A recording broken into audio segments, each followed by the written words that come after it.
கடைசி நேரத்தில் 2014 பொக்கரவி கையை காலை ஒடிச்சு ஹாஸ்பிட்டலில் அட்மிட் பண்ணியிருக்காங்க. அப்போ போலீஸ் தான் வந்து கையை காலை ஒடிச்சு அட்மிட் பண்ணியிருக்காங்க 2014.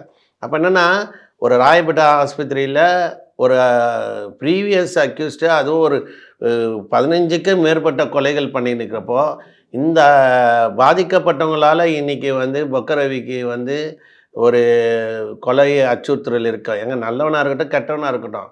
ஆனால் ஒரு ஹாஸ்பிட்டலில் இருக்கிறப்போ ஒரு கிரிட்டிக்கலான மனுஷன் இவ்வளோ கொலையை பண்ணியிருக்காரு.